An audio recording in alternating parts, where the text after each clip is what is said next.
Kiev affiche son optimisme dans la guerre contre la Russie. Selon les Ukrainiens, la guerre peut connaître un tournant en août et la Russie pourrait être vaincue avant la fin de l'année.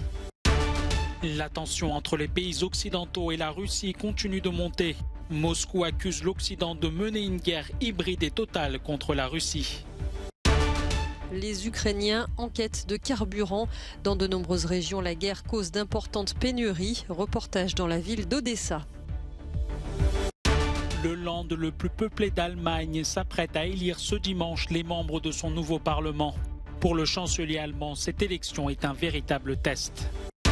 Dans la nuit de dimanche à lundi, une partie des terriens pourront assister à une éclipse totale de la Lune qui perdra sa brillance et se teintera progressivement en rouge. Après 80 jours, Kiev affiche son optimisme dans la guerre contre la Russie. La situation semble en effet avoir basculé autour de Kharkiv, dans l'est du pays. La deuxième ville ukrainienne résiste toujours à l'envahisseur. Selon Kiev, la guerre peut connaître un tournant en août et la Russie pourrait être vaincue avant la fin de l'année. Mais d'après l'Institut américain pour l'étude de la guerre, la probabilité que les Ukrainiens puissent regagner tous les territoires occupés par la Russie n'est pas si forte. Selon les experts, Vladimir Poutine entend probablement annexer le sud et l'est de l'Ukraine dans les prochains mois. Des proches de combattants ukrainiens piégés dans la Syrie Azovstal à Mariupol ont lancé ce samedi un appel à l'aide au président chinois Xi Jinping, lui demandant d'aider à leur évacuation. Le sénateur américain Mitch McConnell, accompagné d'une délégation de sénateurs républicains, a rencontré ce samedi le président ukrainien Volodymyr Zelensky. Dans une vidéo publiée sur Instagram, Volodymyr Zelensky a déclaré aux Américains que les Ukrainiens défendaient non seulement leur pays, mais aussi toutes les valeurs et libertés démocratiques. Le G7 reste sur sa position. Il ne reconnaîtra jamais les frontières que la Russie veut imposer par la force avec sa guerre en Ukraine. Réunis en Allemagne ce samedi, les ministres des Affaires étrangères du groupe des 7 grandes puissances ont réitéré leur demande à la Russie de mettre fin à la guerre en Ukraine. Nous ne devons pas être naïfs. Cette guerre des céréales et la famine qui s'annonce ne sont pas des dommages collatéraux. C'est un instrument délibérément utilisé dans le cadre d'une guerre hybride qui se déroule en ce moment même. La Russie prépare le terrain pour de nouvelles crises afin d'affaiblir intentionnellement la cohésion internationale contre la guerre en Ukraine. Les membres du G7 ont également promis d'élargir les sanctions économiques visant Moscou sur des secteurs dont la Russie est particulièrement dépendante, tout en exhortant la Chine à ne pas saper ces mesures. En marge de la réunion, le sujet de l'adhésion de la Suède et de la Finlande à l'OTAN est revenu sur la table. Nous sommes intimement convaincus que la Suède et la Finlande doivent adhérer à l'OTAN. J'aurai le plaisir d'en parler avec Jens Stoltenberg un peu plus tard dans la journée. Nous souhaitons qu'il y ait non seulement une adhésion de ces deux pays, mais aussi que cela se fasse rapidement. Dans ce contexte actuel, c'est une décision fondamentale. Mais le souhait d'Helsinki d'adhérer à l'OTAN est vu d'un très mauvais œil par Moscou. Selon un communiqué du Kremlin, la fin de la neutralité militaire de la Finlande serait une erreur, a estimé samedi le président russe Vladimir Poutine. L'Occident nous a déclaré une guerre hybride totale et il est difficile de prévoir combien de temps tout cela va durer. Mais il est clair que les conséquences seront ressenties par tout le monde, sans exception. Nous avons tout fait pour éviter un affrontement direct, mais maintenant que le défi a été lancé, nous l'acceptons. Nous ne sommes pas étrangers aux sanctions, elles ont presque toujours été là. La nuit de vendredi à samedi, les exportations d'électricité de Russie vers la Finlande ont cessé. Pour justifier sa décision, l'entreprise russe a invoqué des impayés. Parmi les nombreuses conséquences indésirables de la guerre, des difficultés dans tous les aspects de la vie quotidienne. Des scènes comme celle-ci sont de plus en plus fréquentes, non seulement ici à Odessa, mais aussi dans d'autres régions du sud de l'Ukraine où il y a une grave pénurie de carburant.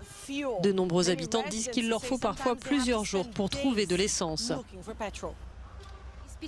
Sur les 5 stations-service où je suis allée aujourd'hui, seule celle-ci a de l'essence. Nous avons payé en ligne pour un certain volume et ensuite nous sommes venus ici faire le plein. Comme je dois travailler, je dois parfois me lever à 5 heures du matin pour chercher une station-service. La situation est comme ça dans notre pays. Qu'est-ce que je peux y faire? Ce n'est pas notre faute et ce n'est pas la faute du gouvernement. C'est pourquoi je pense que nous devons être compréhensifs.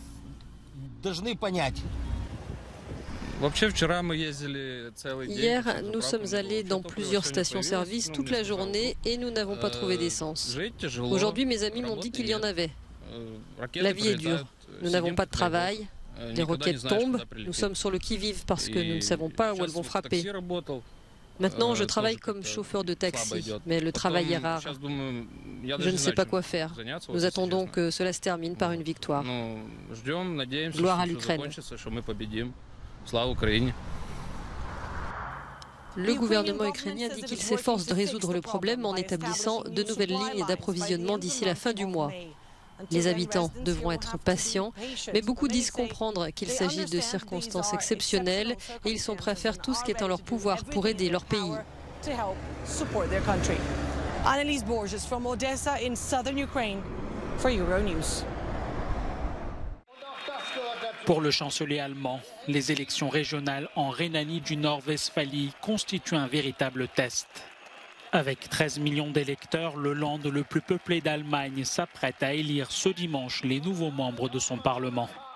Faisant face à des critiques au niveau national, Olaf Scholz tient absolument à voir son parti, le SPD, arriver en tête dans ce scrutin qui est traditionnellement appelé la mini-élection fédérale. De son côté, le Parti chrétien-démocrate, affaibli par la débâcle des législatives, espère conserver cette région stratégique avec son ministre-président Henrik Wüst. Le succès de la CDU dans ce land serait aussi une victoire pour son président Friedrich Merz, qui verrait sa position de chef de l'opposition se renforcer à l'échelle nationale. Avec ses 18 millions d'habitants, le land de Rhénanie du Nord-Westphalie concentre près d'un quart de la population allemande. Cette région, dont la capitale est Düsseldorf, compte de nombreuses grandes entreprises et dispose d'un poids économique international. Ces 20 dernières années, différents gouvernements se sont succédés dans ce land. Le résultat des élections ici est susceptible de provoquer des bouleversements à Berlin.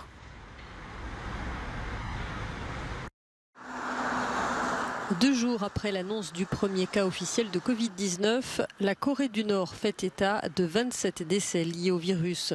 Selon l'agence de presse d'État, le nombre de personnes infectées entre fin avril et le 13 mai dépasse les 500 000. Pyongyang avait annoncé jeudi son premier mort. Aussitôt des mesures de confinement strictes ont été ordonnées dans tout le pays. Après avoir présidé une réunion d'urgence sur le sujet, le dirigeant Kim Jong-un est apparu pour la première fois portant un masque.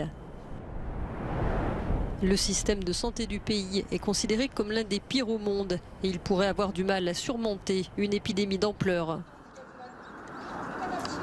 En outre, aucun des 25 millions d'habitants n'a été vacciné contre le coronavirus. Le régime avait repoussé toutes les offres de vaccination de l'OMS, de la Chine et de la Russie. Depuis 2 ans, aucun cas n'avait été officiellement signalé dans le pays, une affirmation mise en doute par certains experts. Augmentation des cas de Covid-19 à Shanghai signalée par les autorités sanitaires chinoises. Malgré la politique zéro Covid mise en place par le régime et le confinement strict imposé aux habitants de la ville depuis plusieurs semaines, près de 200 nouveaux cas ont été répertoriés vendredi à Shanghai, sur les quelques 250 au niveau national. Dans la nuit de dimanche à lundi, une partie des terriens assisteront à un spectacle céleste rare. La lune perdra sa brillance et se teintera progressivement en rouge. C'est ce qu'on appelle une lune de sang. L'éclipse totale de la lune se produit quand le soleil, la terre et la lune sont parfaitement alignés. Ce qui est formidable, c'est que lorsque la lune est entièrement dans l'ombre, elle paraît rose ou orange. C'est parce que nos yeux s'adaptent à cette lumière plus sombre. En réalité, la seule lumière qui atteint la lune à ce moment-là est celle qui est diffusée par l'atmosphère terrestre. En France métropolitaine, l'éclipse sera totale en fin de nuit entre 5h29 et 6h54. Contrairement à une éclipse solaire, il n'y a aucun risque à observer l'éclipse lunaire à l'œil nu. Mais c'est encore mieux avec des jumelles. La prochaine éclipse de ce genre est prévue en novembre 2022, mais elle ne sera visible que depuis le Pacifique.